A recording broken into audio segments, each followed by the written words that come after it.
You're nothing but a stand-in teacher who probably can't even do basic algebra. That's how it started, in the kind of polished, echoey classroom where a name like Brighton Academy carried weight and money. 14-year-old Claire Harrington sat in the front row, manicured nails tapping against a failed calculus test, the bright red F like a stain on her perfect image. The other kids held their breath. Nobody dared correct her, not when her dad's name was carved into the science wing and the gym. Mr. Paulson, the substitute teacher, was new. Tall, broad-shouldered, wearing a suit that looked like it had seen too many dry cleaning cycles, he didn't flinch. "I see you've got a reputation," he said calmly, sliding a piece of chalk between his fingers. "And you don't belong here," Claire shot back, her voice slicing through the room like broken glass. "This is Brighton. My dad practically owns this school." He turned to the board without reacting, his voice steady. "Good. Then you can afford to sit down and learn." That one sentence made Claire's cheeks flush with anger. No one ever talked to her like that. Not teachers, not the principal, not even her parents who threw money at every problem she had. She slammed her chair back. "I'm not learning from someone who looks like he got lost on his way to fix the janitor's closet." Laughter rippled through the class, but he just smiled a slow, knowing smile and began drawing something on the board. "You've failed 5 calculus tests, right? Same kind of question every time. Let's see if you recognize this." The room fell silent. Even the class clowns stopped snickering as he sketched a problem and connected it to something unexpected. "Ever play Minecraft?" A few kids perked up, muttering, "Yeah." He nodded. "Then you've already used calculus without knowing it. Watch." He started mapping blocks and slopes, turning math into something they could see. Claire scoffed, but her eyes betrayed curiosity as his chalk danced across the board. She didn't know why, but for the first time, the numbers didn't feel like random torture. Still, she wasn't ready to give him the satisfaction. "My father's going to have you fired," she said coldly, storming out. And that's exactly what she tried to do. The next day, she sat in the principal's office, her parents on either side, her father George Harrington crisp in his $1,000 suit, and her mother immaculate clutching a designer purse like a shield. "You insulted my daughter," George said, his tone like steel. Mr. Paulson leaned back in his chair, completely unfazed. "I told her she's not stupid. That's the opposite of an insult." Claire's father narrowed his eyes. "She says you compared calculus to video games." "I did?" Paulson replied calmly. "Because research proves students learn better when you connect abstract concepts to things they already understand." "Don't quote research at me," George snapped. "I'm paying for excellence, not gimmicks. You're done here." But then Paulson reached into his bag, slid a document across the table and said, "Before you make that decision, Google my name with MIT." The room went quiet. George snatched up the paper, his eyes scanning the credentials: PhD in mathematics education from MIT, published researcher, guest lecturer at Stanford. The air shifted. "Why would someone like you be teaching high school?" George asked. "Because kids like your daughter need someone like me," Paulson said simply. "She's not lazy, she's not stupid, she's different." Claire froze. Nobody had ever said that out loud. "Different?" George asked skeptically. "She's a visual learner. Probably mild dyscalculia," Paulson continued. "Her brain doesn't process numbers the way most textbooks expect. But I can teach her." George crossed his arms. 1 week. That's all you get. And just like that, everything changed. The next morning, Claire walked into class to find the desks rearranged into clusters, music playing softly. Gone was the rigid, cold environment. Instead, colors, graphs, and models filled the room. It didn't feel like math class. It felt like possibility. Paulson handed her a set of colored pencils. "Try this. Red for derivatives, blue for constants, green for variables." She looked at him like he was insane. "Pencils are going to fix my math grade." "Humor me," he said with a grin. She started shading a problem reluctantly at first, but as she colored, the chaos of numbers began to settle into something she could actually see.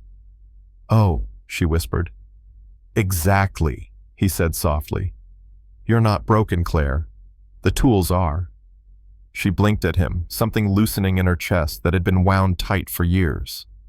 That week, she started sneaking into school 30 minutes early. The first morning, she found two other students there, Luis, a scholarship kid who built model bridges out of Legos, and Destiny, a quiet girl who tapped out rhythms on her desk while working. "This is the morning crew," Paulson said.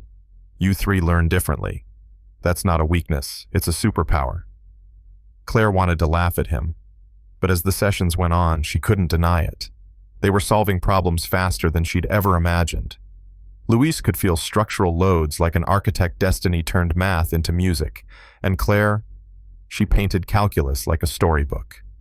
For the first time in her life, math wasn't a weapon used to measure her worth. It was a language she was learning to speak. But change doesn't come without a fight. One afternoon, she overheard her old friends mocking Destiny. "Can you believe Mr. Paulson's wasting time tutoring those charity cases like they'll ever pass calculus?" The old Claire would have laughed along, but something in her snapped. "Maybe you should worry less about them and more about your own grades," she said coolly, walking away. The shock on their faces felt better than any victory she'd ever had. That night, Paulson showed up at her house uninvited but somehow welcome, carrying pizza and a bag of random objects, a slinky modeling clay, even a ukulele. "Your brain's fried," he said, setting everything on her desk. "So let's stop forcing it." He held up the slinky. "Optimization problem. Where's the lowest point?" "The middle," she said instantly. "Exactly. You feel it before you calculate it. That's calculus in motion." For hours, they turned math into music shapes and colors. Her mom peeked in, and for the first time sat down to watch. "I failed algebra 3 times, her mom admitted softly, tracing one of Claire's color-coded equations. "I thought I was dumb. Turns out nobody taught me the way I needed." Claire stared at her, stunned. Her perfect mother admitting failure. That was the night Claire realized her family's obsession with perfection wasn't strength, it was fear. By the end of the week, whispers spread through Brighton. Claire Harrington was about to take a custom calculus exam designed by MIT professors. Her father made a bet if she passed, he'd donate $1 million to math education. If she failed, Paulson would never teach again. The morning of the test, Claire walked into a bare classroom. A single desk. 3 proctors. Paulson stood in the back, giving her a small nod. "You may begin," the lead proctor said. Her hands shook as she broke the seal. For a moment, the numbers blurred, threatening to pull her back into that spiral of fear. But then she remembered Destiny's rhythm, Luis's models, her mom's confession, and Paulson's calm voice. She picked up a purple pencil and started to color. The clock ticked, but time seemed to slow. She wasn't memorizing formulas anymore. She was painting motion, hearing derivatives like a melody, feeling integrals like gravity. The fear melted into focus. 90 minutes later, she put her pencil down. Paulson met her in the hallway. Neither spoke as the proctors graded the test. An hour passed. Then 2. Finally, the lead proctor emerged holding the paper. "In my 30 years of assessment," she said, "I've never seen anything like this." Claire's heart sank. "Your score is 94%, the woman continued. "The highest on this exam in its history." Paulson broke into a grin, pulling her into a hug. Claire burst into tears. Tears she didn't even know she'd been holding for years. Her father arrived moments later. He read the score in disbelief, then looked at her like he was seeing his daughter for the first time. "I'm sorry," he said quietly, hugging her tight. 6 months later, Claire stood at a podium in Brighton's auditorium wearing a shirt that read, "Different is brilliant." The crowd was packed, parents, students, even MIT professors. She clicked to a slide showing her classmates' progress kids, once labeled hopeless, now thriving. "This isn't about math," she said, voice steady. "It's about recognizing that we don't all learn the same way. And that's not a weakness, it's a gift." Her father took the microphone, announcing a statewide expansion of the Paulson method and funding for a research center on neurodiverse learning. Students erupted in cheers. Even Claire's old friends joined the standing ovation. But the moment that meant the most wasn't the applause or the cameras flashing. It was Paulson's quiet nod from the side of the stage, the same nod he'd given her that first day. 5 years later, Claire stood in front of Congress testifying about educational reform. She was 19, confident, brilliant in her own way. And sitting right behind her, still calm, still steady, was Mr. Paulson. Some people say teaching differently is dumbing things down. Claire told the committee, smiling as she wrote an equation on the board. I say if I can solve this in 3 minutes when I once failed 5 tests, maybe it's time we redefine what brilliance looks like. The room was silent. Later, she got a text from her dad. Proud of you. Paulson was right all along. She glanced at her old teacher, who gave her that same nod.